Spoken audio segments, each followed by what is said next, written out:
Hello my dear students, Radiant Academy welcomes you all. इस video में हम chapter company final account से exercise के क्वेश्चन नंबर 6 को सॉल्व करने वाले हैं।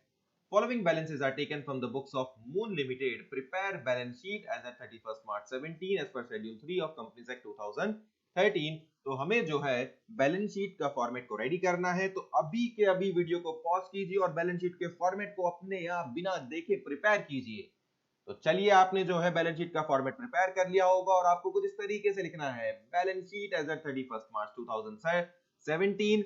और आपने इस तरीके से इक्विटी एंड लायबिलिटी साइड का फॉर्मेट प्रिपेयर किया होगा, जहां पर main heading, share holders fund, non current liabilities and current liabilities होंगे। और उसके बाद जो है आपने एसेट साइड के लिए एसेट का फॉर्मेट रेडी किया होगा, non current assets and current assets. और इस तरीके से आपने सारे सब हेडिंग्स को नोट डाउन किया होगा और इसी ऑर्डर में किया होगा, एग्जैक्टली एज इट इज। इसी फॉर्मेट को लर्न बाय हार्ट करना है। और अगर आपने वीडियो पॉज नहीं किया और अपने आप से फॉर्मेट को नहीं लिखा, तो मेरी ये एडवाइस है कि आप एटलीस्ट 3 टाइम्स इस फॉर्मेट को लिखकर प्रैक्टिस कीजिए। इसको लर्न बाय हार्ट रखना और इसी ऑर्डर में लर्न बाय हार्ट रखना इंपॉर्टेंट है, तभी आप आसानी से 11 मार्क्स को इस चैप्टर से स्कोर कर सकते हैं। तो चलिए अब इस क्वेश्चन को सॉल्व करना स्टार्ट करते हैं। तो जैसा सबसे पहले आप देख रहे हैं, इंटरेस्ट अक्रूड आ रहा है। इंटरेस्ट अक्रूड की वैल्यू है 30,000। इंटरेस्ट अक्रूड 30,000 मतलब कि ये हमारी इनकम है, इनकम जनरेट हो चुकी है, इसकी ड्यू डेट आ चुकी है, लेकिन अभी तक हमने इसके इंटरेस्ट को रिसीव नहीं किया है। तो इस इंटरेस्ट अक्रूड को जो है हम रिकॉर्ड करेंगे एसेट साइड पर, और एसेट साइड पर ये रिकॉर्ड होता है मेन हेडिंग करंट एसेट्स में। और करंट एसेट में जैसा आप देख सकते हैं, कोई स्पेसिफिक सब हेडिंग नहीं है इंटरेस्ट अक्रूड को लेकर, तो उसको हम रिकॉर्ड करेंगे अदर करंट एसेट्स में। तो चलिए, अदर करंट एसेट्स में हम लिखेंगे इंटरेस्ट अक्रूड की वैल्यू को। तो यहां पर अदर करंट एसेट में हम किसको लिख रहे हैं, इंटरेस्ट अक्रूड। इंटरेस्ट अक्रूड जिसकी वैल्यू जैसा आप देख सकते हैं 30,000 है, इसकी वैल्यू है 30,000। ओके, उसके बाद जो है आ रहा है plant and machinery. Plant and machinery is 15 lakh. Plant and machinery जो होता है वो टेंजिबल फिक्स्ड एसेट्स माना जाता है। तो टेंजिबल फिक्स्ड एसेट्स जो है एसेट साइड पर होगा। तो जैसा आप देख सकते हैं, टेंजिबल एसेट्स और plant and machinery. Plant and machinery की देखते हैं क्या वैल्यू हमें क्वेश्चन में दी गई है, 15 लैक्स। तो यहां पर जो है हम लिखेंगे 15 लैक्स को, 15 लैक्स। ठीक है, उसके बाद जो है equity share capital. Equity share capital जो है उस शेयर कैपिटल का पार्ट बनता है, ये भी 15 लैक्स है। इक्विटी एंड लायबिलिटी साइड पर आएगा, इक्विटी एंड लायबिलिटी साइड पर शेयर कैपिटल। यहां पर हम लिखेंगे इक्विटी शेयर कैपिटल को जो है 15 लैक्स। तो यहां पर लिख दिया जाएगा 15 लैक्स। ठीक है, उसके बाद बैंक बैलेंस एंड कैश 67,500। तो कैश एंड कैश इक्विवेलेंट में से लिखना है हमें, कैश एंड कैश इक्विवेलेंट पर हम लिखेंगे, कैश एंड कैश इक्विवेलेंट पर वैल्यू को हम लिख देंगे 67,500। तो यहां पर जो है हमें लिखना है 67,500। उसके बाद जो है जनरल रिजर्व, ये रिजर्व्स एंड सरप्लस का पार्ट बनता है 30,000। तो reserves and surplus, reserves and surplus, ठीक है, यहां पर है रिजर्व्स एंड सरप्लस। देखिए क्या लिखा गया था यहां पर, जनरल रिजर्व। तो यहां पर हम लिख देते हैं जनरल रिजर्व जिसकी वैल्यू है 30,000, 30,000। ठीक है, कैपिटल रिजर्व हो, जनरल रिजर्व हो, प्रॉफिट एंड लॉस अकाउंट का क्रेडिट बैलेंस हो, प्रॉफिट लॉस स्टेटमेंट का सरप्लस हो, वो सब रिजर्व्स एंड सरप्लस में लिखा जाता है। चलिए आगे बढ़ते हैं। क्लोजिंग स्टॉक, क्लोजिंग स्टॉक जो होता है वो होती है हमारी इन्वेंटरीज, 2,70,000। 2,70,000 इन्वेंटरीज देखिए कहां पर आ रहा है, करंट एसेट्स में।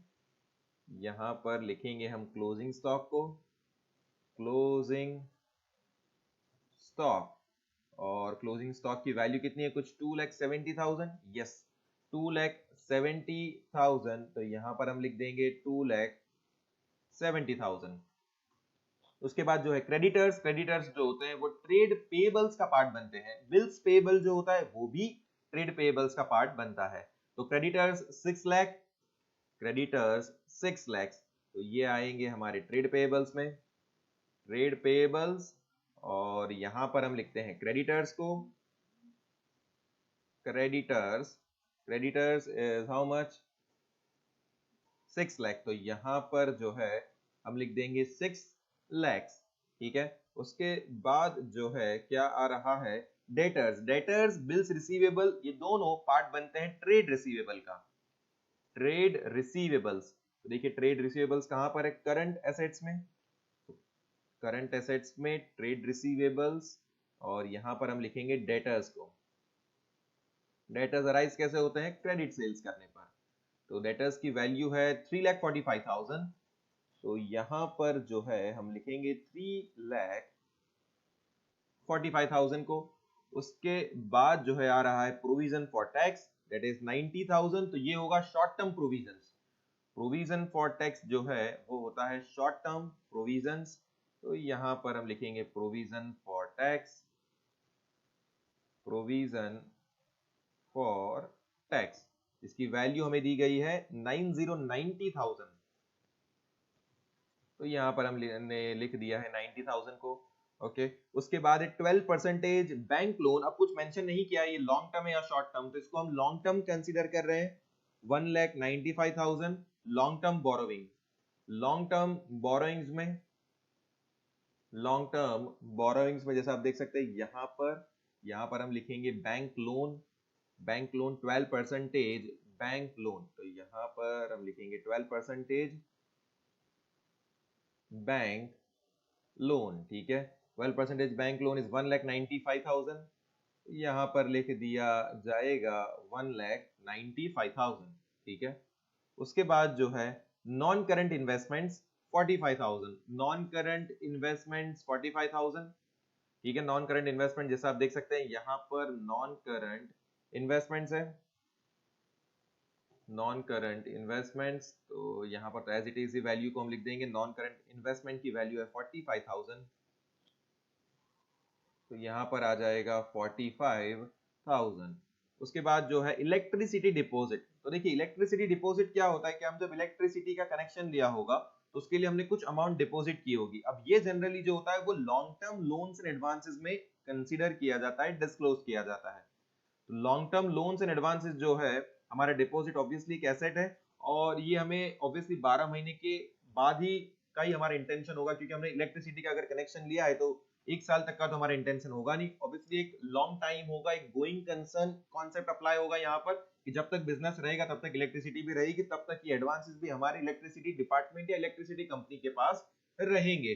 तो long term loans and advances में जो है इलेक्ट्रिसिटी डिपॉजिट को शो किया जाएगा, long term loans and advances, और यहां पर हम लिखेंगे इलेक्ट्रिसिटी डिपॉजिट।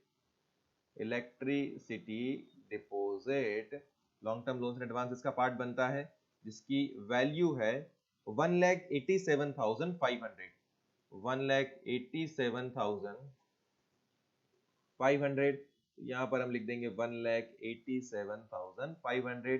उसके बाद जो है लास्ट आइटम है प्रोविडेंट फंड। प्रोविडेंट फंड जो होता है वो लॉन्ग टर्म प्रोविजंस होता है जो एम्प्लॉय के लिए बनाया जाता है, उनके रिटायरमेंट पर उन्हें इसी फंड से पेमेंट करना होता है। Provident fund 30,000 long term provisions.